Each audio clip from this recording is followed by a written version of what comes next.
Bom dia, meus amigos, bom dia, minhas amigas. Eu sou Saulo Monteiro e está começando mais um episódio do nosso Café com o Espiritismo. Eu quero te perguntar, como sempre, como você vai hoje? Eu desejo do lado de cá que você esteja muito bem. Mas olha, se não for possível por hoje, faz parte do ciclo, viu? Não fique mal por não estar bem.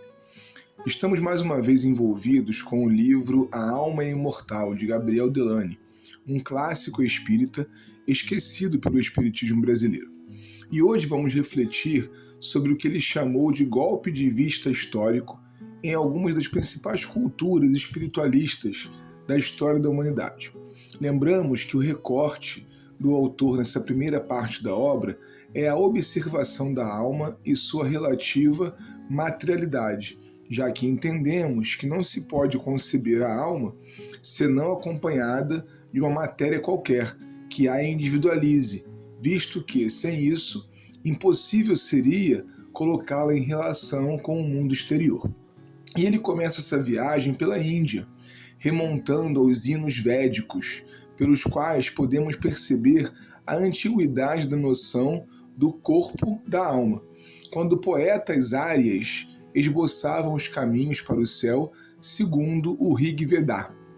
Sob esse duplo envoltório da pele do corpo, diz ele, há o homem verdadeiro, o homem puro, o homem propriamente dito, emanação divina, suscetível de voltar para os deuses como o raio de luz volta para o sol, a respiração para o ar, a carne para a terra. Depois da morte, diz o texto védico, essa alma revestida de um novo corpo, luminosa névoa resplandecente de forma brilhante, cujo próprio brilho afurta a fraca visão dos vivos, é transportada à morada divina. Adiante, Gabriel Delany destaca como o assunto era tratado agora no Antigo Egito. A mais antiga crença, que remonta 5.000 anos antes de Cristo, considerava a morte uma simples suspensão da vida. Depois de estar imóvel durante certo tempo, o corpo retomava o sopro e ia habitar muito longe, a oeste do mundo. Em seguida, mas sempre muito remotamente, antes mesmo talvez das primeiras dinastias históricas, surgiu a ideia de que somente uma parte do homem ia viver segunda vida. Não era uma alma, era um corpo, diferente do primeiro, porém proveniente deste, mais leve, menos material. Esse corpo quase invisível, saído do primeiro corpo mumificado, estava sujeito a todos os reclamos da existência. Era preciso alojá-lo, nutri-lo, vesti-lo. Sua forma no outro mundo reproduzia pela semelhança o primeiro corpo. É o Ka, o duplo, ao qual no antigo império se prestava ao culto dos mortos. Mas em nenhum povo, segundo o autor, a expressão da imortalidade da alma esteve tão clara quanto junto aos chineses de todos os tempos.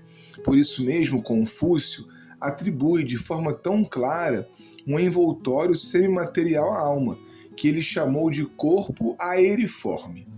Diz Confúcio, estão as almas dos mortos por toda parte, acima de nós, à esquerda, à direita, cercam-no de todos os lados.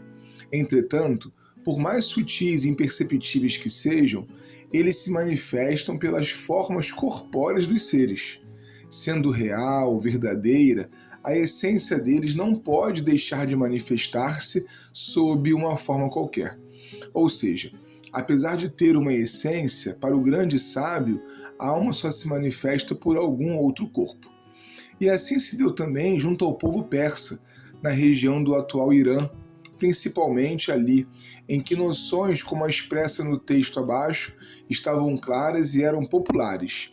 Gabriel Delany registrou assim: Zoroastro podia reivindicar a paternidade da invenção do que hoje chamamos eu superior, consciência subliminal, e do outro ponto de vista, a paternidade até da teoria dos anjos guardiães, além da teoria presente no Avestá, em que se há podido deduzir que depois da morte do homem, um corpo chamado Feruer voltava ao céu, para desfrutar aí de um poder independente, mais ou menos extenso, conforme fora mais ou menos pura e virtuosa a criatura que lhe estivera confiada. Por último, Gabriel Delany cita a Grécia, onde o claro gênio dos gregos percebeu a necessidade de um intermediário entre a alma e o corpo. Para explicar a união da alma imaterial com o corpo terrestre, os filósofos da Hélade reconheceram a existência de uma substância mista, designada pelo nome de oxema, que lhe servia de envoltório e que os oráculos denominavam o veículo leve, o corpo luminoso, o carro sutil. Falando daquilo que move a matéria, diz Hipócrates que o movimento é devido a uma força imortal, ignis, a que dá o nome de enormon, ou corpo fluídico. Como podemos ver na introdução histórica do grande Gabriel Delany, aquilo que o Espiritismo hoje chama de perispírito e que as pesquisas da mediunidade podem observar experimentalmente, está presente como inspiração superior nos mais diversos povos e culturas humanas. Entender esse conhecimento como universal é um dos nossos objetivos aqui. Um forte abraço e até o próximo Café com o Espiritismo.